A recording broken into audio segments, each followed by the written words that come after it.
And Bismillahirrahmanirrahim. Open the chat button as well. Assalamu alaikum wa rahmatullahi wa barakatuh. Bismillahir Rahmanir Rahim. Alhamdulillahi wa kafa wa salamun ala ibadihi alladhina istafa. لا سيما المصطفى صلى الله عليه وعلى آله وصحبه وسلم تسليما كثيرا. My dear Da'wah heroes, welcome to our fourth live session in methodology of Da'wah. And in the beginning, I ask Allah subhanahu wa ta'ala to guide us to what is best, to keep us all rightly guided on His straight path, and to utilize us for the guidance of others. Allahumma hdina wahdi bina waj'alna sababan liman ihtada. As agreed in the previous live session last week, this session will be dedicated to answering some of your questions in the field of Da'wah, particularly the electronic Da'wah. So I happen to collect some of the questions which were presented in the previous episode. Let me begin with them, and also I received some new today. Inshallah, hopefully we'll tackle all of them. The first question is, no need to mention names, right? Unless if you insist. The first question is some tips on giving da'wah to opposite gender that uses disturbing pictures. Okay.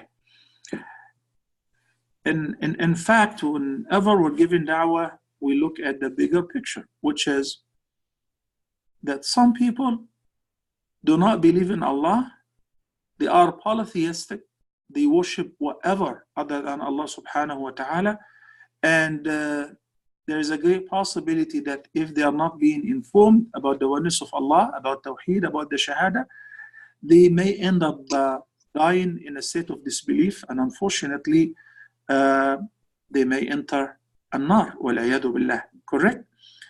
So I think some of the sisters' webcam is on. Can you make sure that it is off, please? Can you turn off your camera? I know it was done by mistake.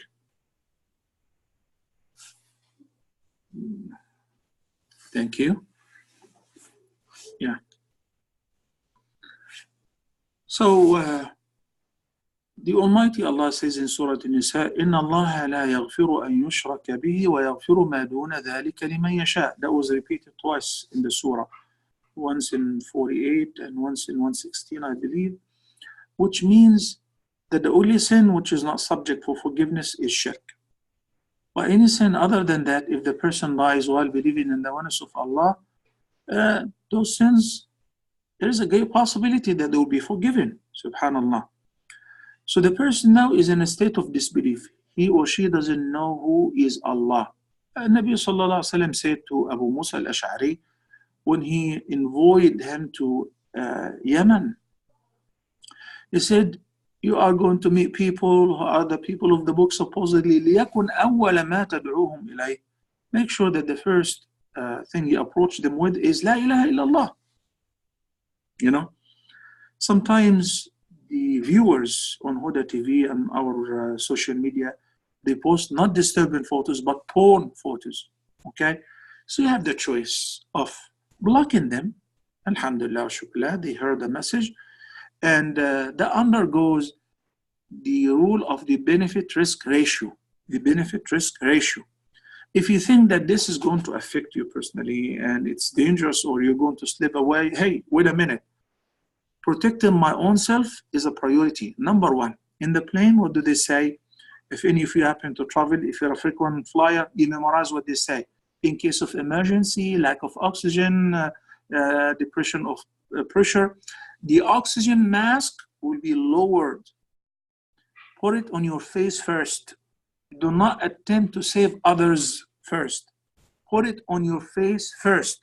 And that makes all sense. So based on this benefit-risk ratio, it's even pharmacological rule. You know, you look into, do you think that there is a possibility you've been talking to this person and he or she is responsive? Yes, alhamdulillah, shukla. So I'm going to neglect this photo for now. I'm not going to be talking about it because there is a bigger picture, right? The internet is full of porn materials.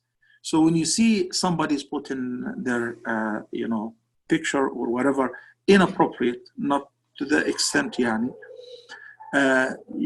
you always realize that you have the choice to see or not to see, even worse than that. But for the sake of sparing and saving somebody's life and making sure that this person will be informed, rightly guided in respect of Hidayatul Irshad, I'm going to deliver the message and I'm going to neglect that thought too. Okay? And that would lead me to shed some light on something very important, which is, as a university professor, I have a lot of students, a lot of girls. If you ever feel while teaching somebody, alhamdulillah, you're a married person or a single person or whatever, do not attempt to establish a love relationship with the person whom you're giving da'wah or a person whom you're teaching or assisting, because this is not the right way to find out about the reality of this person, whether it's he or she.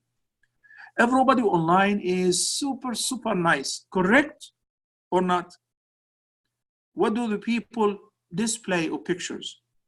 Their pictures whenever they're angry, fighting or cursing or drinking, or they're very nice, they're very petite, they're very sweet. So what I'm trying to say is, whenever you're giving da'wah, do it professionally. Do it what? Professionally. Every woman in Medina would have loved to marry Prophet Muhammad sallallahu alaihi wasallam. Didn't some women come to the Prophet sallallahu alaihi wasallam and say, "Zawajtuka nafsi, wahabtuka nafsi"? It happened, and the Prophet sallallahu alaihi wasallam said, "Well, I'm not interested." He has a bigger goal. You cannot just simply establish a love relationship with every opposite gender. Subhanallah. So we want to be professional. My main focus, look, I'm dedicating some of my time, taking time from my family, from my work, from my education, from whatever, in order to earn reward, in order to deliver the message of Allah and His Messenger sallallahu alaihi wasallam to people. That is my main focus. Okay? Is the answer clear? Yes or no? Can you guys hear me anyway? Anyone? Okay, perfect. Jump into the next question. Most visitors are dependent and are scared to convert for the fear of rejection. Absolutely true. Recently, I had a German tourist. She visited me, alhamdulillah, shukrullah, and by the end she accepted Islam. And that happens very often, alhamdulillah, shukrullah. Her concern was, but when I go back to Germany, now I'm fully convinced, but when I go back to Germany, if they know that I've accepted Islam, I will end up losing my job, my family will boycott me. These are the free societies. They would accept any person to be gay, to be homosexual, to be even whatever. The most crazy idea. If any person adopts the craziest idea, no problem. Everybody's free to do whatever they want to do. Christian families, Jewish families, somebody decided to be atheist, oh, no problem, that's their choice. But somebody decided to become Muslim, all the freedom in the world has gone. And now they become very prejudiced. So a lot of Muslims, and I know many Muslims, their families boycott them, abandon them, and so on. What happens? Since the beginning of time, not only since Prophet Muhammad sallallahu alaihi wasallam, all the prophets, whenever somebody would accept Islam or follow a prophet, you would find an opposition, a great deal of opposition from the family members, correct? Some can afford it, like Sa'd ibn Abu Waqqas, who said to his mother, oh, my mother, when she vowed, I'm not going to eat, I'm not going to drink, I'm not going to take a shower, I'm not going to sit in the shade. Either you come back to your senses, you abandon Islam, or I will die, then people will blame my death on you. So he went to his mother and said, everybody knows how much I love you and I'm dutiful to you. But my beloved mother, eat or don't, drink or don't, take a shower or don't. That's not going to change the fact that I've accepted Islam and become rightly guided. And he said, by Allah, if you have 70 souls, they come one after another in front of me, I'm not going to give up on my faith and religion, right? I don't approach the audience with that from the beginning, because it might actually give the opposite result. People in my house, I have a European family. I was giving dawah to the girl. She accepted Islam, and her mother was with her. And I told you before that she was very stubborn, okay? And her daughter even shared with me, my mother would never, ever change her faith. Why? Because she loves my dad so much, and she's not willing to separate from him. And she knows that if she accepts faith or Islam, she has to separate from him. Okay. So wallahi, ikhwani, my brothers and sisters, wallahi, I wasn't giving da'wah to the mother. I was talking to the daughter. The mother attended a couple times. She ended up on her own willing to take Shahada and accept Islam. She took Shahada, and then next morning they fly back to Europe where they belong to. And then a month later, her daughter, who was my target of giving da'wah, calls me and she says, I have good news for you. That my mother gave da'wah to somebody and she made him accept Islam and say the Shahada. And now my mother gave my father the ultimatum, and she says, look, I'm not cooking any pork, we're not serving any wine at home, and. What I'm trying to say is, this is exactly the strategy of Rasulullah in giving da'wah, in doing what? Number one, Tawheed. Okay? Well, I told the lady from Germany, the sister, well, no one had asked you to declare that you change your faith, you become Muslim, or post it on your website, or. Some people have the courage to do so. Arnold van Doorn, the Dutch politician and movie director who produced the Fitna movie. You know him, right? He was having a conversation with me, and he said that, after accepting Islam, mashallah, he vowed to serve the deen and defend Prophet Muhammad, etc. But his biggest problem and his main concern was his son. He's very stubborn, his only son. So alhamdulillah, shukla, I picked it up from there and we became friends. And one day his son surprised him. He was sitting with me and he took the Shahada after a long conversation, and he said, La ilaha illallah. So the father was very happy. And Mufti Meng called his father and said, your son is taking Shahada wa Shaykh. So his father videoed that one more time, and immediately he published it and he sent it to all the newspaper in Holland and Germany and here and there, and it was frontline news. Some people have the guts to do so. Some people like Umar ibn Khattab radiallahu anhu, when he accepted Islam, you see, people before used to hide and conceal their faith out of fear that Umar will persecute them. When Umar himself accepted Islam, his own sister and his brother-in-law were concealing their Islam. When he ended up accepting Islam, he says to the Prophet ﷺ, why do we hide? We should expose and we should tell everyone and reveal our Islam. Oh, okay, be my guest, do it. So he went to people door to door. He went to Abu Jahl, he knocked on his door. He said, Ya Abul Hakam, yes, he said, I just wanted to let you know that I've become Muslim and I'm following Muhammad. And he said to Hamza radiallahu anh, Hamza, you and I will lead two groups of Muslims and we march in the streets and say La ilaha illallah. For the first time since Prophet Muhammad was commissioned with the prophethood. Abdullah ibn Mas'ud said, no one would dare to say that I'm Muslim except when Umar did so. Okay. But for the time being, an ambassador visits with me and he takes Shahada, and his only concern is, please can we keep it confidential, because if I do, I will be fired. Like that. A European ambassador. I said, sure, you got it. Alhamdulillah, he took the Shahada, studying on his own. He's learning gradually. A parliament member in the UK, he was the first to be Muslim. So myself and him in a meeting, as we were talking, and he's defending the Palestinian rights, and he's talking like, subhanAllah, better than any Arabic ruler.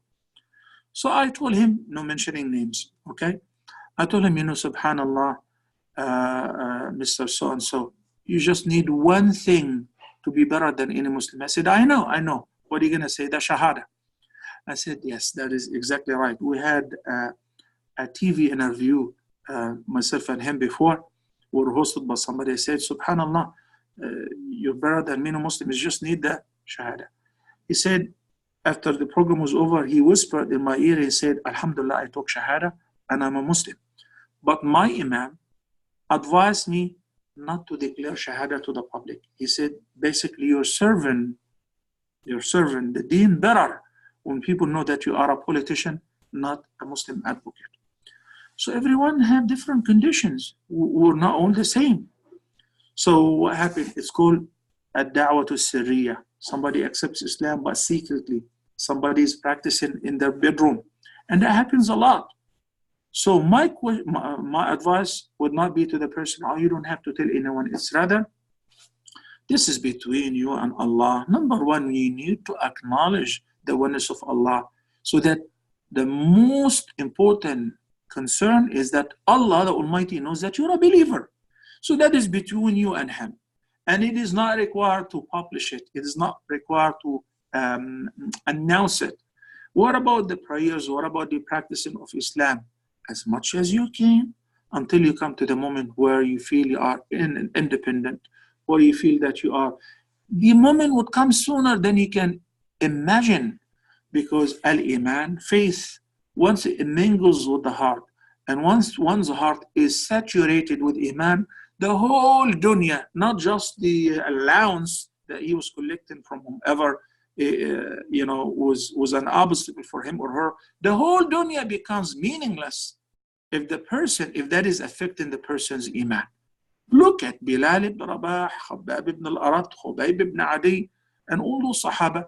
And when the Prophet ﷺ heard the complaint of Khabbab ibn al-Arat, he referred him to the stories of the ancient believers in previous nations, not only in our ummah, okay? Not only in our ummah.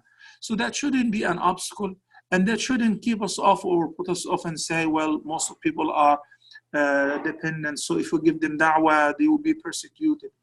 Our role is to give da'wah, and everyone within their capacity, when they take the shahada, when they accept faith, we walk them through, we tell them what to do, and this is what we can do. لا يكلف الله نفسا إلا وسعها.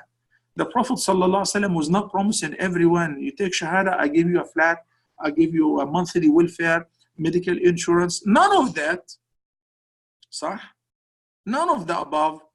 Neither the Prophet nor any Prophet before Muhammad ﷺ. So this situation is continuous, and we'll continue to give da'wah and ask people to be patient. And once that Iman touches the heart, trust me, the person would not care about anything else. Yet, we keep teaching people that when you become Muslim, you become more dutiful to your family, more upholding to the ties of kinship, and so on. Okay?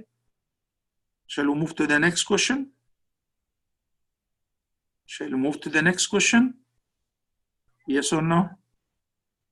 I would appreciate if you can confirm. Okay. Next question. We need a database on advice to new Muslims for new converts to keep them wanting to practice. This is exactly what we're doing.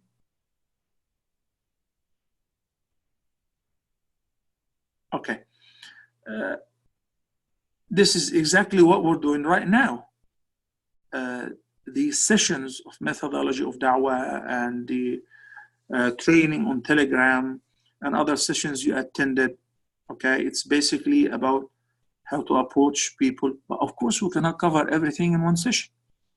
And in the upcoming events, inshallah, we'll talk about, the question was, we need database on advice to new Muslims for new converts to keep them wanting to practice, okay? So I said, this is what we're doing, but we cannot cover everything in one session. We're covering one thing at a time. It's a course or courses, okay? By the end, inshallah, yourself, besides what you learn, you will develop your personal techniques of walking through a person from Kufr to Islam and walking them through on the path of Islam. As you all know that we have two new Muslim academies, one in English and one in Spanish. So the one in English, it's called New Muslim Academy. People who have access to the internet, I know you're going to say that most of our new Muslims don't have enough data, blah, blah, blah. So those who have an access to the internet, we simply refer them to New Muslim Academy. They're very organized. They have courses from the scratch, from A to Z, and you will walk them through. Those who say, we can't, we don't have data, we don't have internet, alhamdulillah, shukla, we have the follow-up groups to walk them through chatting. That's a very serious question. Last week, as you spoke about the danger that is affecting and threatening us as Muslims, as dua, as people who are even firm in the deen of Allah subhanahu wa ta'ala, the atheism and agnosticism. So the question was, how can we protect our kids from these ads like for atheism and so on, especially ideas that are in cartoons and the whole media? My wife and I were talking today, a couple hours ago, about some cases I've been handling and how they were very good and righteous. The parents raised them very good, but somehow when they went to college, when they traveled to the States, traveled to Europe, in a matter of a year or two, they dissolved. Okay, and they lost faith. And they're raising very dangerous questions. Basically, you can smell atheism behind those questions and misconceptions. So that leads us to the fact that many of us are all wrong. The way we are keen to raise our children, if we have to pray, and if we don't pray, we'll go to fire. We have. For many years, I've been begging parents and educators, teachers at school, stop saying we have to. It must come out of desire. You love to do it. You like to do it. For many years, people, including dua, would tell off the questioners or the students or the seekers of knowledge when they ask questions. We know that those questions are nonsense, for innocence, or they're coming from an atheist background, like who created God, and what makes you sure that there will be life after death, and why did God create us? So when you say that in order to test us, well, I'm not convinced, that doesn't make sense. So you say right away, oh, you're a mulhid. How dare you ask such questions? By that, you're definitely assisting them to go to the other camp. You are basically giving them a hand to abandon the deen. Okay? It is not like in the past. Now there is an open world. There's internet, smartphones, tablets. The message is indigenous in movies, action movies, drama, comedy, politics, in games, wallahi, in games, in messages, in articles, in the curriculum and the syllabus that our kids study from KG1, from KG1. So the challenge is huge and the tide is very high. It isn't sufficient to say, if you memorize the Quran will keep protecting you. That is not true. I have atheists who were memorizing the whole Quran. They were even Muslim Brotherhood. I have to be honest with you. Youth are losing their deen. So our approach must be, and tactic must be totally different. Yani, you guys as dua, when you invite a Christian to Islam, what do you tell them? Did we teach you when you invite a Christian or a Jew or somebody to Islam, come to Islam because in Islam we pray 5 times a day? And if you become Muslim, you have to fast from morning till evening, 30 days every year. And if you become Muslim, besides the tax, you have to pay that much in alms. And if you become Muslim, you have to spend 10 grand in order to go for Hajj and make tawaf around the black box. Is this how we give da'wah to people? Is this how we approach non-Muslims and invite them to Islam? Do you think that whatever you've mentioned right now, whatever I mentioned, has any sort of attraction to a non-Muslim? Yani, in my Islamic center in the States, whenever the police or the FBI or the chief judge or whatever, they say, we want to know about Islam, Dr. Muhammad. Okay, sure. So throw a big party and invite people, you know, big shots and everyone, to tell them that Muslims have to pray 5 times a day. Muslims have to fast during Ramadan. Muslim women have to wear hijab. Muslim men have the right to marry up to 4 women. I'm asking you now, is this the right approach? Is this correct? Is this Islam? Is this everything about Islam? What happened to the rest? You guys follow me or you're not following me?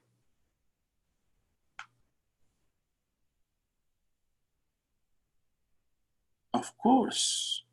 I want to hear from all the audience, please. We have 27 at least. I want to hear from everyone. Okay, Sister Amina, following, but I want a response, not just following. Okay, I know some of you must be in the kitchen fixing food and kids are coming back from school and some of you busy doing whatever. Yeah. So you know when the Prophet... Assalamu alaikum, Shaykh. Wa alaikum assalam wa rahmatullahi wa barakatuh. I'm driving. This is why I'm not answering, but I'm following. So excuse me if I don't answer any questions, but I'm following. Go ahead and mute your mic again, and thank you so much. In one of our Islamic centers in Austin, Texas, a white man walked in and says, I'm interested to become Muslim. Can anyone help me? So one of the brothers, who was a doctor, by the way, approached him and said, okay, but I have to let you know first, you know, once you become Muslim, you have to get circumcised. I said, interesting. And what if I don't? He says, you have to. And if you reject anything in Islam, I have to cut off your head. You become apostate, and in this case, you will be beheaded. Immediately, the guy said, oh, okay, so thank you for informing me from the beginning. I'm most definitely not interested, and he walked out. The other brother thought he's doing a great job because he's making everything crystal clear. But I think he's a stupid. He's an idiot. What do you think? And this is not a layman. He wasn't a janitor. He wasn't the guy who was sweeping the masjid. He's a doctor. Subhanallah. Is this what Islam says? Ya ikhwani, my dear brothers and sisters, al-Mu'mineen Aisha radiyallahu anha, the mother of the believers, said, if the first command of the Quran was do not drink, people would have said, no way, we're not accepting this religion. She said, no one would have accepted Islam because drinking was the norms. If among the first revelation, do not commit adultery, no one would show interest to accept Islam because adultery was like, you know, boyfriends and girlfriends. It was the norms. Eating, drinking, having fornication. It was very normal. Yet, أول ما نزل من القرآن سور من المفصل. The surahs from Qaf to An-Nas. Aqidah. Belief. Who is who? Who's the one whom are we going to worship? Why did he create us? What does he want from us? You know, knowing him is more than sufficient to make a person change 180 from left to right. But when? Study the seerah. I adjure you, brothers and sisters, to study the seerah. Learn the seerah. Learn how was Umar ibn Khattab and how he ended up. How was Ikrimah, the son of Abu Jahl, and how he's been transformed. Khalid ibn al-Walid, whom we admire so much. Learn about him before the 7th year after Hijrah. Wasn't he the one who caused the defeat to Muslims on the Battle of Uhud? Wasn't he? Yes. How did he become Sayfullah al-Maslul? You know, Do you think the Prophet ﷺ addressed those people and said, you people, you have to pray 5 times a day, you have to do? That doesn't make sense. That doesn't make sense. Likewise with our kids, at least once a week, meet with your kids, not necessarily at home.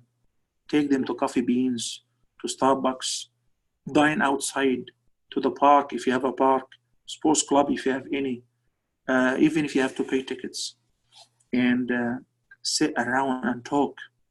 And you have to play smart, you know. You can say, look at those foolish people who say, look at those beautiful trees around us. Can you imagine with sunrise and with sunset? You can study a little bit of science in order to confirm your statement.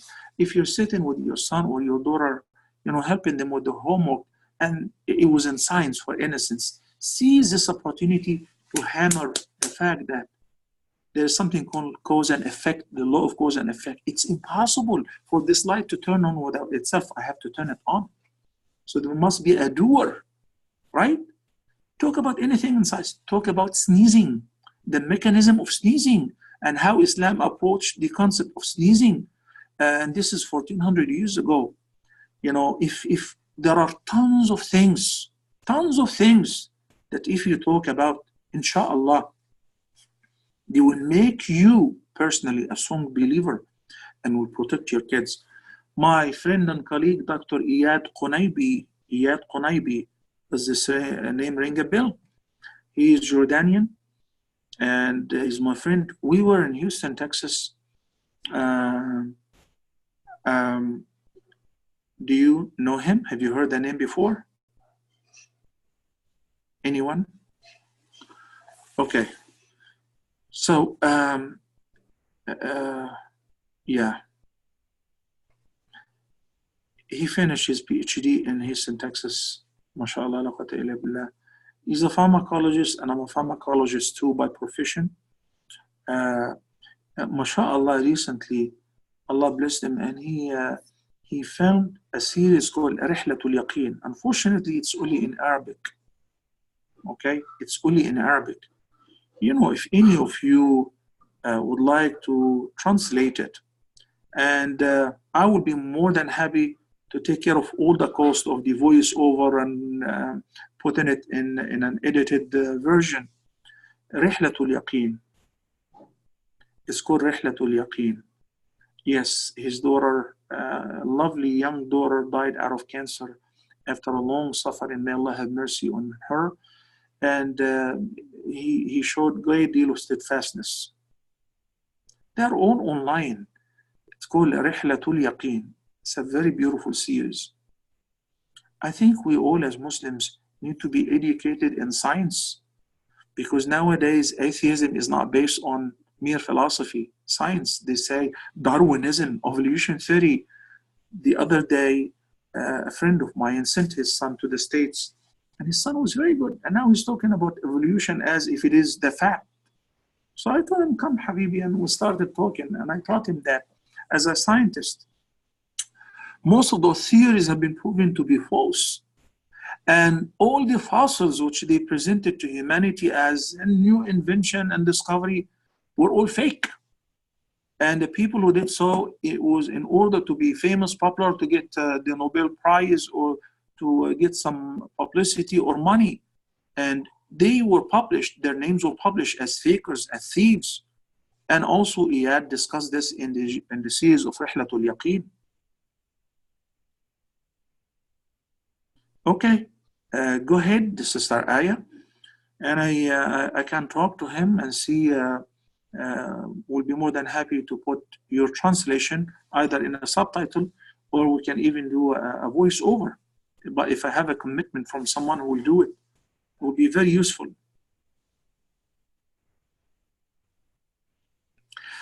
Not only that, Sister Nadia, I have many atheists from Britain and from the States and from Germany who happen to be my students.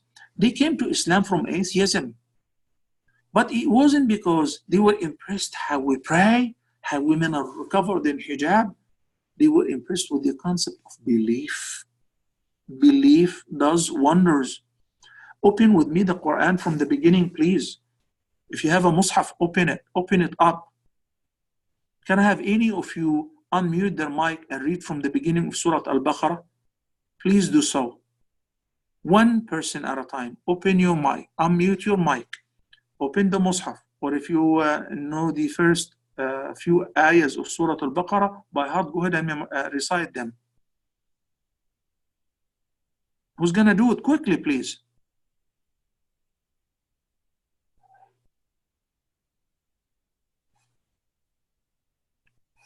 I said read, audible. I want to hear somebody reciting them, please. Anyone else? Yes, Assalamu alaikum. Go ahead. Wa alaikum assalam wa rahmatullahi wa barakatuh. Go ahead and recite Alif Lam Mim, please. Bismillah ar-Rahman ar-Rahim. Alif Lam Mim. ذلك الكتاب لا ريب فيه هدى للمتقين الذين يؤمنون بالغيب ويقيمون الصلاة ومما رزقناهم ينفقون والذين يؤمنون. بارك الله فيك. I just wanted to hear ذلك الكتاب لا ريب فيه. That is the book. There is no doubt in it. Okay. هدى للمتقين. No doubt that this book is guidance, but guidance for whom? Most people are not rightly guided, so actually benefit out of this book. هدى للمتقين. Guidance for al-muttaqin. Oh, who are al-muttaqin? Allah is going to explain who are al-muttaqin in the following ayah. Number one, the first trait, the most important quality of those who benefit out of the guidance of the Quran. الذين يؤمنون بالغيب. Then ويقيمون الصلاة ومما رزقناهم ينفقون.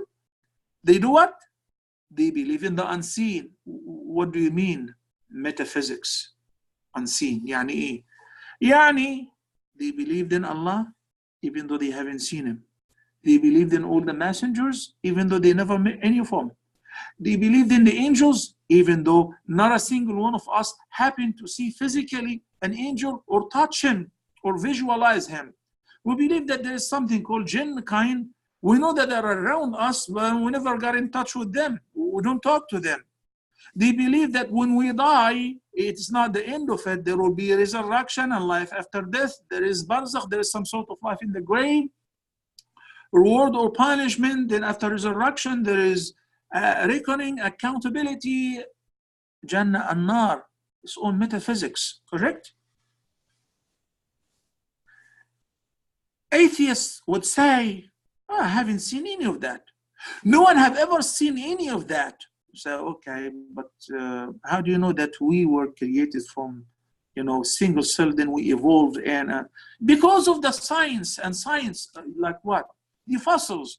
How old was that? They say 50 million years ago, or really 50 million years ago. Were you there? 50 million years ago? Then 100,000 years ago, an alligator came to the beach and this and that happened, and the dinosaurs, they don't have any reference, but they believe in mirage, in fake. But in Islam, in faith and monotheism, God doesn't say, just believe in me because I'm your Lord, and that's it. The Quran utilizes logic and common sense to prove that behind every creation there is a creator. And he tells us in very details how he created that and what is the purpose of that creation. Subhanallah. And he addresses Christians, he addresses them with logic, with science. He says, المسيح ابن مريم إلا رسول قد خلت من قبله الرسل وأمه صديقة كان يأكلان الطعام. Hey guys, Jesus was a human being, a messenger, whom many messengers before him have come, and his mother was a righteous woman as well. Both of them used to eat. Then they were dependent. Without food, they would die. They needed to drink. Eating, drinking, digestion, then excretion. So a human being, he answers the call of nature like you. He does number one and number two like you exactly. So he's running the show when he is busy in the bathroom. And he was born and he will die. Pure logic. Pure logic. So likewise, he addresses the audience when it comes to establishing the fact there must be Rabb, Lord, Creator, and Sustainer. He establishes the logical proofs, the common sense. Then when we fall in love with him, because he is our provider, is our sustainer, is our curer, when we know what does he do for us, we fall in love with him. Then whenever he says, eat with your right hand, it becomes a principle. You don't ask, is this a recommendation or a mandate? Because you know, that is the one who knows everything. He knows what is best for you. He sent a manual as how to keep that phone perfect so long as you use it. So you're very keen to follow the manual. ألا يعلم من خلق وهو اللطيف الخبير. He's the one who created. Would anyone know better than him?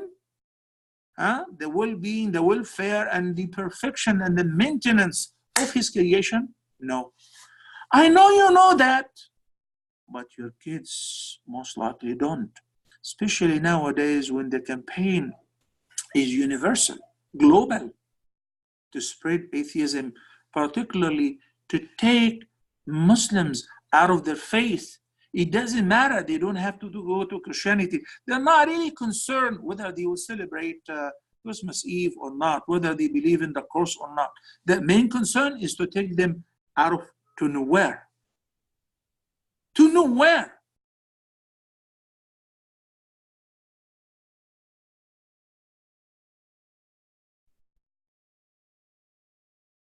Okay, yeah, Murad, how do they, they read and they touch in a state of impurity? Fine, that's all permissible, they're non-believers. But the question is, how do they teach Quran while they are non-believers? What do you mean by that?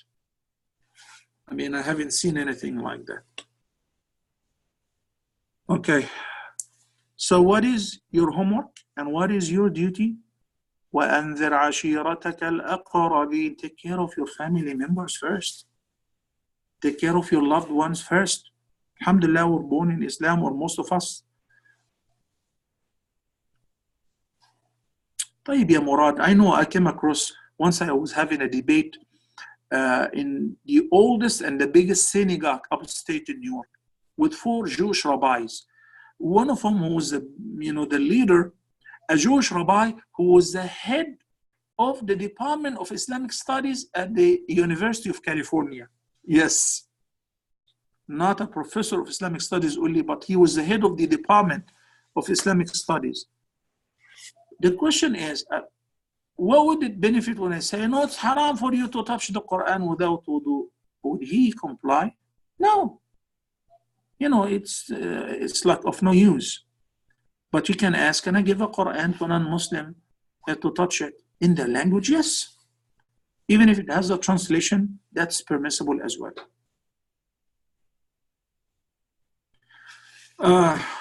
طيب, before I answer Sister Shahinda's question, now,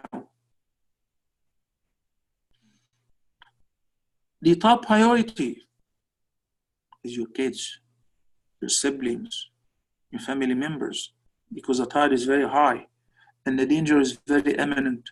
We need to have an open conversation. What did I say? Whether at home or take them to a coffee shop, walk in the mall, in an open place with nature, greenery. Have a plan. What are you going to be talking about? Make them make most of the talk to prove what you wanted to prove, so that when they become immune, throw at them some of those silly questions, but you should be fully aware of their answer. Planning before talking. It's not another visit. We're not just going to Starbucks for the Starbucks, or to have a Frappuccino, or their favorite carrot cake. We're going out for a reason. I'm going and I'm taking them out. I'm sitting with them. I'm telling you, this is what I do with my kids. Where do you want to go? Oh, I want to have this and this. Okay, that's my plan. So while we're talking, we're sitting there, I showed him around. Look at those guys, look at those kids wearing those torn pants. Alhamdulillah, you know, you can afford to buy any kind you want, any kind of clothes. But why don't you buy it?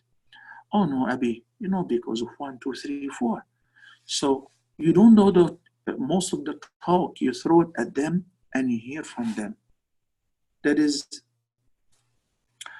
yes, Sister Aya, Gumwa. Aren't you planning to change it to Jumu'ah?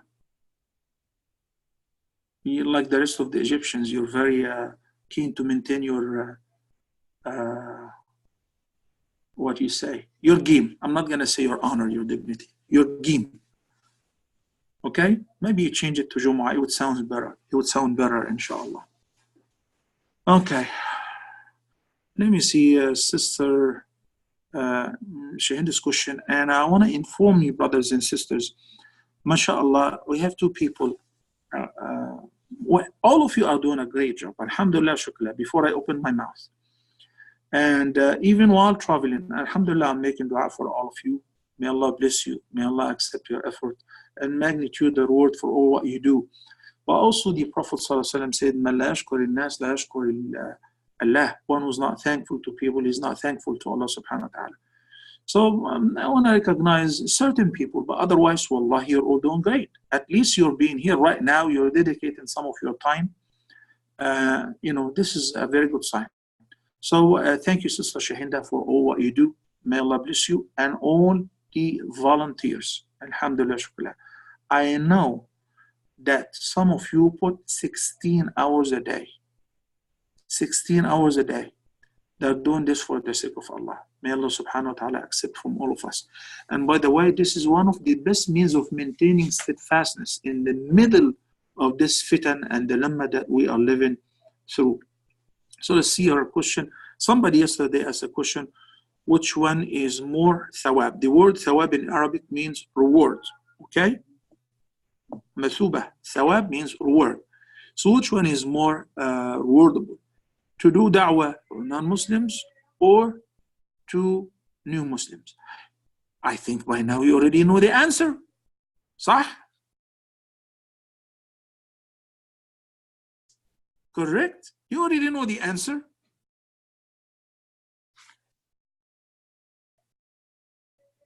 And let me tell you this.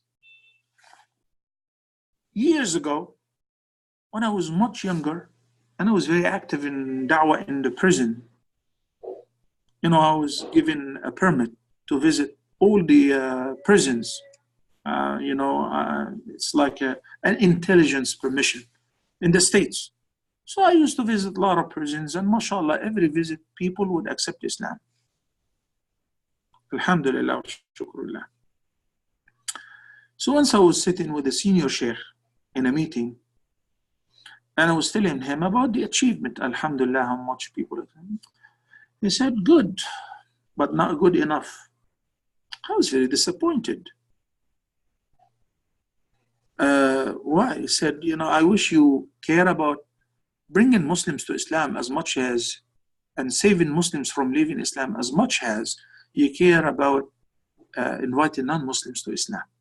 Then he shared with me the fact that how many Muslim families lose their kids, lose their spouses to kufr, because no one was giving them da'wah. We count on, alhamdulillah, he's born in Islam. Good enough. What else can we do? Well, that's not sufficient. That's not sufficient. So keep in balance. What happens, the person who presented the question to Sister Shahinda, because whenever anybody asks her any question, she throws it at me, alhamdulillah. Day and night. Sometimes I feel like she doesn't sleep.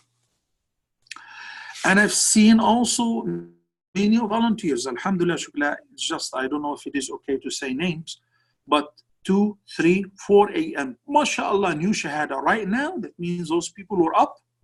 Alhamdulillah, shukrullah. Also, I wanted to share with you the good news because we started the Spanish, as I said, December 4th. The Spanish da'wah, December 4th, I believe. Alhamdulillah, shukra, exactly as we're speaking right now, here, Bismillah. MashaAllah, until an hour ago, 102 people from Latin America, from Ecuador, El Salvador, Colombia, Brazil. MashaAllah, la quwwata illa billah. 102 people. MashaAllah, la quwwata illa billah. May Allah bless your efforts and may He accept from all of us. Ameen. Next question.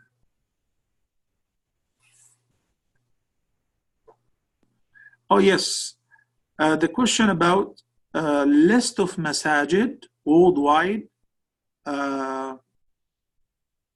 And somebody said, I'm in Germany, for example, when someone come to Islam, they ask which mosque I have to go. Inshallah, I believe Ustaz Ahmed Fahmi is watching now, and I asked him to post the list of all Islamic centers worldwide. We have, alhamdulillah, shukrullah, list of masajid all over Africa. Excellent, mashallah. You guys are on top of things. Alhamdulillah, shukrullah. Very proud of you, mashallah. MashaAllah, may Allah grant us all sincerity. May He keep us steadfast on the straight path. And may He utilize us to inform people about Him and giving them guidance. Ameen.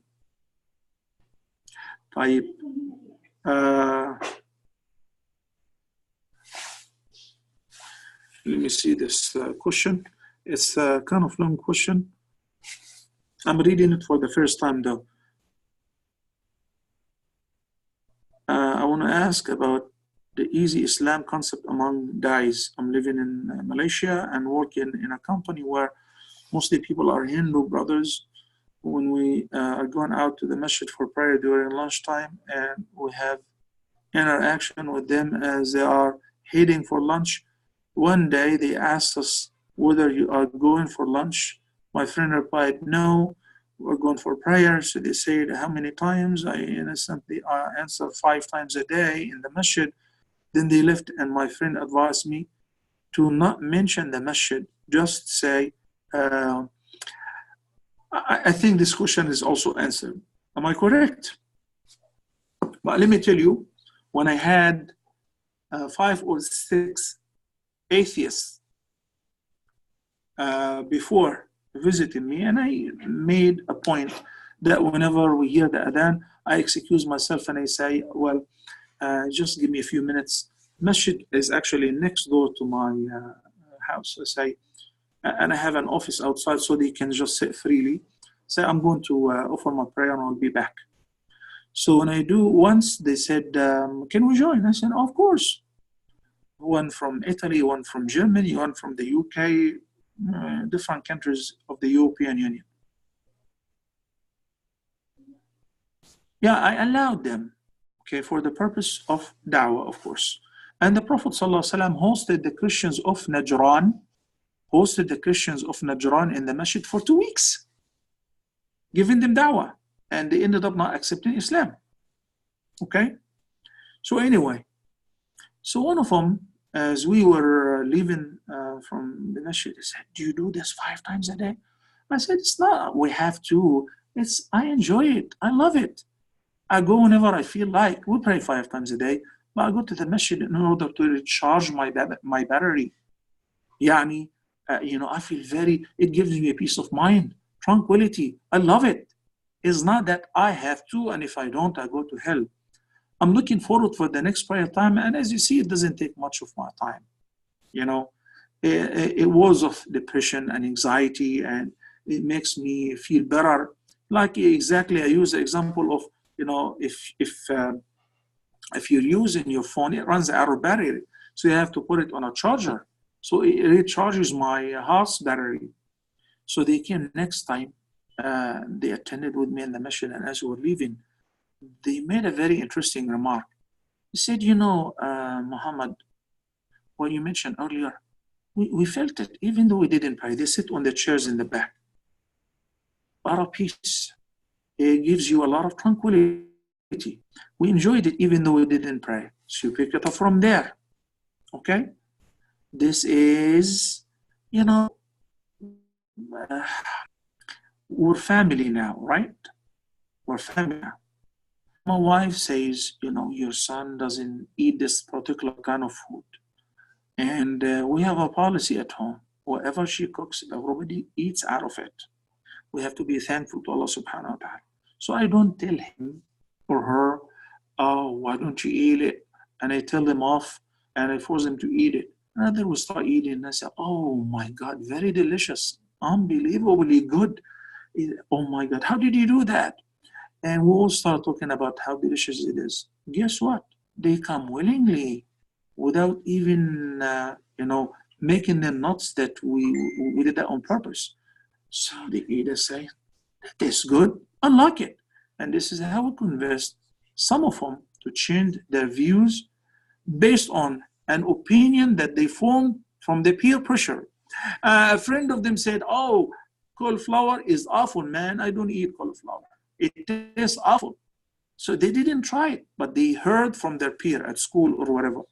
So we treat them the same way, but in the opposite direction. So whenever you're giving da'wah, you're not telling people that you have to. It's, as a matter of fact, it's a gift that God gave the believers. And it is indeed. He gave them the opportunity to talk to Him 5 times a day. How is that?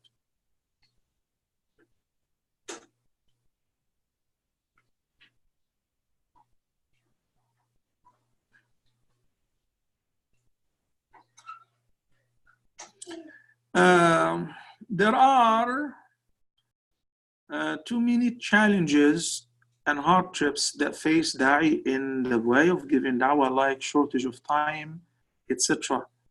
What do you recommend? لا يكلف الله نفسا إلا وسعها. Allah doesn't impose any takalif, any duties on any person beyond their capacity. فاتقوا الله ما استطعتم. In Surah Al-Taghabun, keep your duty to Allah as much as you can, to the best of your ability, right? And subhanallah, whenever you're working somewhere and they say, Mr. Whatever, this is the Christmas holiday and most of people are taken off. If you like to work extra hours for extra bucks, we'll pay you. The extra hour doubles the salary. Not overtime, doubles the salary. Overtime normally 1.5 times. But this is double the salary because this is long holiday and so on. Most of us would welcome that. Oh my God, really? Yes, of course, I'm in it. Why? More money. More and more money. So,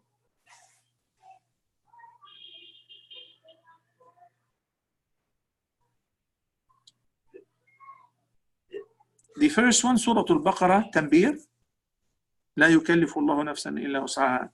And the second reference, فاتقوا الله ما استطعتم, Surah Al-Taghabun. بارك الله فيكم, says Tanbir. Okay, so when you know that there is more incentive in it, subconsciously, you're willing. You don't even think, oh, but me too, I have to take a vacation, I have to take the kids out. No, that's okay, that's manageable, we can fix it later on, right? When you know that, mashallah, when I see Sister Wafa, Tanbir, Ajaja, brother iPhone or sister iPhone, Sister Nadia Garib, Atiya, and others, mashallah, posting, mashallah, new shahada. How do you feel about it? You feel yourself, you want to be part of it, okay? Yusuf is this. We travel a lot. So once we were in one of those countries giving street da'wah, and wallahi, he got stuck with a boy and a woman standing. He broke my legs. I wasn't able to stand anymore, but he was very optimistic. He ignores anything and everything around him. And he says, Muhammad, these guys are ready. She's a nun wearing a cross. And the kid was like one of those Jehovah's Witnesses. So he was like, anyway, Qadar Allah ma shafa'al, after more than 2 hours, they didn't take Shahada. So when we went by the end of the day, we're worn out, standing all day. Street da'wah. So when we went to the hotel room, I see him online. Hey man, are you gonna sleep? He said, no, not before I give shahada. Not before I give shahada. What kind of incentive does this guy have? And really, he doesn't sleep before giving shahada. MashaAllah, la quwwata illa billah. He's very patient. So whenever you realize the incentive and the greatness of the incentive, you will find time. You will make time, inshallah. Okay?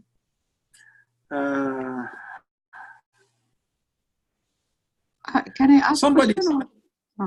I will take this one, then inshallah I go ahead and ask. The last question from the last episode on the videos of the Prophet's prayer, couldn't see how to use the finger in tashahhud.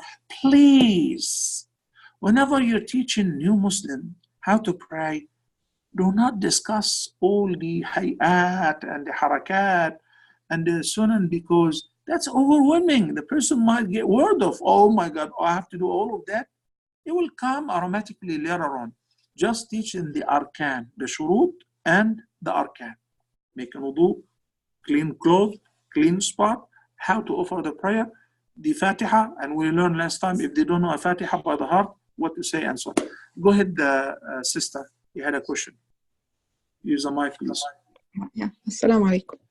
Wa alaikum assalam wa rahmatullah. Yeah, just an advice. We are struggling in teaching the new Muslims using the internet with language barrier and very poor communication. We got like give a person may show today and then 3-4 days doesn't show, then he says they have a problem, then you try to catch up with him, and the problem that we are teaching in a group, so we end up teaching individually out from the group. It's kind of making things hard. And so is your question about the hukm of teaching individually, like one-on-one? No.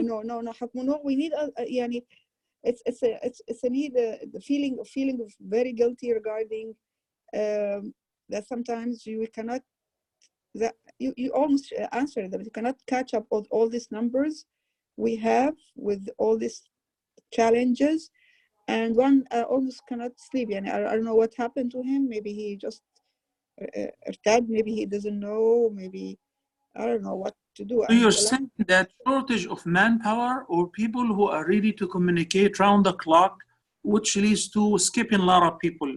Yani, we could do better, but unfortunately we're short of manpower. Am I correct? Yeah, we are very, very, very short. And to an extent that sometimes when I hear Shahada, I have mixed feeling, whether should I feel happy or worried now what's happened to, what's going to be his fate. When this person is going to find somebody to teach him, or I don't know. That's all. Jazakumullah. Thank you, sister. First of all, we need to remember who brought us to this electronic dawah. Secondly, who brought the people, the audience, by chance, like catching them from the net, from the social media, from the online, to come to listen to you. Was it you? Was it me? Wasn't it Allah? Subhanahu wa ta'ala, it is Allah who facilitates this guidance. By the end, you're a human being. You have certain capacity. You do as much as you can. But this feeling of yours is very positive. But Allah subhanahu wa ta'ala responded to this feeling of Prophet Muhammad sallallahu alaihi wasallam, which was similar to yours, twice in the Quran. Once in Surah Al-Kahf and once in Surah Al-Shu'ara. You know the ayah? In Surah Al-Kahf, Allah subhanahu wa ta'ala says, فَلَعَلَّكَ بَاخِعٌ نَفْسَكَ عَلَىٰ آثَارِهِمْ إِن لَّمْ يُؤْمِنُوا بِهَذَا الْحَدِيثِ أَسَفًا. Hey Muhammad, you're almost about to kill yourself because you're giving them da'wah and they slip out of your hand. لا يؤمنوا بهذا الحديث, and still they do not believe, or they believe and they run away, or they hear and they reject. Huh? That's not your job. Take it easy. لعلك باخع نفسك على آثارهم ألا يكونوا مؤمنين. Again, Allah has told the Prophet ﷺ, do not kill yourself out of grief if they don't believe. So what we're trying to do is, alhamdulillah, with tranquility, with coolness, with good heart, we're extending our da'wah to people. Okay? Then alhamdulillah, shukrullah, some people show interest and walk them through. Allahu Akbar. لَأَن يَهْدِيَ اللَّهُ بِكَ رَجُلًا وَاحِدًا. Others, they turn away, they do not show interest. Maybe it's not time. Maybe Allah subhanahu wa ta'ala wants them to come later. Maybe Allah doesn't want them to come at all. You know, what can you do? You only feel bad when you receive a request and you have time, you have the capacity, and you neglect it. Right? The other day, I was making a live broadcast. Then, mashallah, yani, the reach is over 300,000. So there are a lot of questions and comments. Then I was walking and sitting in the Masjid al-Nabawi somewhere between Maghrib and Isha, and this guy met me. Said, "Oh, subhanallah, just saw your live show and ahlan wa sahlan. I'm a doctor, I'm from India." He said, "Sheikh, I'm really upset and I have something to share with you." He said, I said, "Yes, what is it?" He said, "I sent you a comment and you did not reply to me. Do I have to show you how much messages and how many comments they come per each live broadcast? In addition to the inbox and the private messages, it's overwhelming. Do you think that I read them all? I can't. Don't you think that I also have to read at least one part of the Quran every day? Don't you think I have family life and other duties to do? It's one person. So alhamdulillah, as long as you're doing your best, don't feel the guilt." Yes, alhamdulillah, we don't say and I have a mixed feeling that they said the shahada and no one is to follow up with them. We do. We have a New Muslim Academy willing to take them from A to Z. In Uganda, where I travel to, alhamdulillah, shukrullah, whoever accepts Islam, we have centers. They take them immediately, right away. But in Uganda, the first thing that they begin with in Africa, right after saying the Shahada, is circumcision. So I walked into this camp, it's in the jungle, mashallah. And it's a whole, what do you say, like warehouse and bunker beds. You see a huge number of reverts. They begin with the circumcision. And then they start with the Arabiya, with the Salah, and so on. I met people in 6 months, mashallah, they are like born in Islam. So when I was shocked, they said, you even have people who have memorized the Quran because the course is only 6 months. Then afterward, they send them out. Those who show interest and they excel, they give them a grant for 2 years, food, lodging, and education. So when they told me that even some people in the 2 years, they become professional dua, they have memorized the Quran, non-Arab, reverts, and they memorize the Quran in 2 years, I was like, no way. So I met many of them. Yeah. Yes, of course, inshallah, you will see now the list of the Islamic centers all over, alhamdulillah, in Burundi, in Rwanda, in Uganda, in Kenya, in everywhere, alhamdulillah, shukrillah. Okay? But you're an individual by the end, sister. You have family, you have life, you have to cook too, right?